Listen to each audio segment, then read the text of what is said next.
시청자 여러분 안녕하십니까? VOA 뉴스투데이 시작합니다. 오는 11월에 치러질 미국 대통령 선거에 민주당 후보로 사실상 조 바이든 전 부통령이 확정됐습니다. 버니 샌더스 상원의원이 중도 하차를 선언한 건데 바이든 후보는 북핵 문제에서 실무 협상에 무게를 둔 외교적 해법을 강조해와 도널드 트럼프 대통령과 대비되고 있습니다. 첫 소식 이조은 기자가 보도합니다. 민주당 대선 후보 경선을 벌여왔던 버니 샌더스 상원 의원이 8일 트위터에 올린 영상 메시지를 통해 경선 중단을 전격 선언했습니다. 지난 2월 초 아이오와 코커스 즉 당원 대회를 시작으로 경선 레이스를 본격화한 지 65일 만입니다. I cannot in good conscience continue to mount a campaign that cannot win and which would interfere with the important work required of all of us in this difficult hour. 이에 따라 조 바이든 전 부통령은 오는 11월에 치러지는 미국 대선에서 도널드 트럼프 대통령과 맞붙을 민주당 후보로 사실상 확정됐습니다.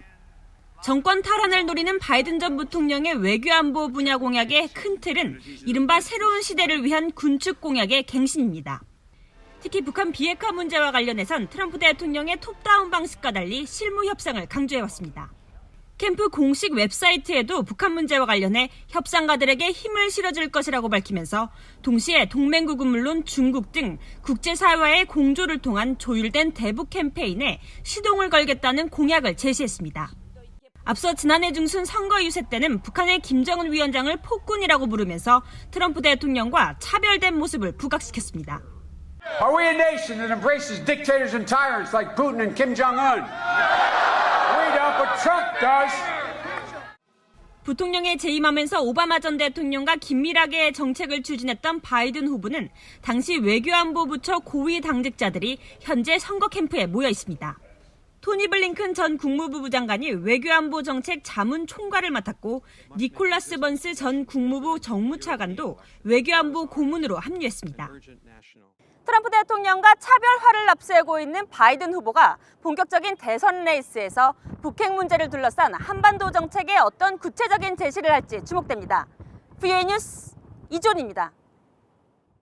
미국 국무부 외교안보국 소속 해외안보자문위원회는 지난 6일 발표한 한국의 2020년 범죄 안전 보고서를 통해 북한과 한국은 엄밀히 말해 여전히 전쟁 상태에 있다면서 남북한 간 긴장은 여전히 중간 정도로 높고 과거 군사적 대립이 제한적으로 고조됐던 시기가 있었다고 평가했습니다. 보고서는 또 지난 2017년 북한의 평창 동계올림픽 참가 이후 남북 간 긴장이 다소 완화됐으며 이후 미북 정상회담을 통해 북한은 핵미사일 시험 유예와 핵실험장 폐기를 약속했지만 지켜지지 않았고 회담이 합의 없이 결렬되면서 후속 대화 역시 진전되지 않고 있다고 지적했습니다. 보고서는 또 28,500명의 미군이 한국에 주둔하면서 한국 내 반미 감정이 높아진 시기가 있어 왔다면서 최근에는 미한 방위비 분담 특별협정을 둘러싼 반미 시위 활동이 증가했다고 평가했습니다. 경제협력개발기구 OECD가 이례적으로 북한 경제 상황을 분석한 보고서를 발표했습니다.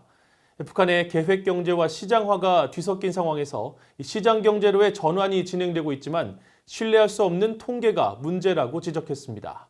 김영권 기자가 취재했습니다. 경제협력개발기구 OECD가 지난 2일 북한은 마지막 전환 경제인가란 제목의 실무 보고서를 발표했습니다.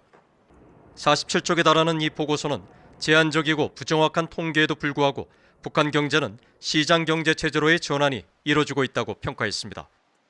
실제로 북한에선 전국의 활발한 종합시장, 즉 장마당과 수백만 개에 달하는 휴대전화, 그리고 당국이 과학교육 등을 강조하고 있다는 겁니다.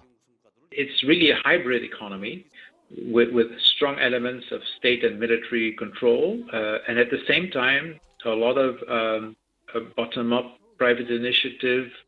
아울러 국가와 민간 부문 사이의 불안한 타협 속에 경화를 챙기기 위한 당국의 단속이나 부패 척결 시도 등 여러 양상이 나타나고 있다고 밝혔습니다. 군 실장은 그러나 이런 모습이 실제 전환 경제를 의미하는지 아니면 어떤 방향으로 얼마나 빨리 움직일지는 여전히 불투명하다고 지적했습니다. 보고서는 특히 북한이 농업 분야에 많은 노동력을 투입하고도 만성적인 식량난과 영양 부족 문제가 해결되지 않고 있고 시장화 진전에도 불구하고 국내 총생산 GDP 규모는 1990년 수치를 밑도는 문제도 여전하다고 밝혔습니다. OECD 보고서는 그러나 새로운 정보나 결론, 권고안 없이 기존의 한국 기관들과 국제기구들이 발표했던 통계와 보고를 요약 정리하는 데 초점을 맞췄습니다. I think the paper's aim is very modest. It's basically to share information and the limits of our information with our membership. 쿤 실장은 북한의 급변 상황에 따라 36개 OECD 회원국 중 하나인 한국이 우발적인 채무 부담 등 막대한 비용을 치르고 노동시장에도 영향을 미칠 수 있어 과거 한국 보고서에 북한을 일부 포함해 다뤄왔다고 설명했습니다. 아울러 북한은 통계의 블랙홀이라며 북중 무역 통계 등 많은 정보가 단편적이고 불완전하며 모순이 많기 때문에 이번 보고서가 OECD의 공식 입장을 반영하는 건 아니라며 선을 그었습니다. 쿤 실장은 그러면서 북한 당국이 보다 투명한 통계를 발표하면 국제사회의 지원과 북한의 경제 발전에도 큰 도움이 될 것이라고 말했습니다. BA 뉴스 김영권입니다. 유엔 세계식량계획 WFP는 신종 코로나 바이러스가 경제와 식량 안보에 파괴적인 영향을 미칠 수 있다면서 해당 국가로 만성적인 식량 부족에 시달리는 북한 등 빈곤국가 49개 나라를 지목했습니다.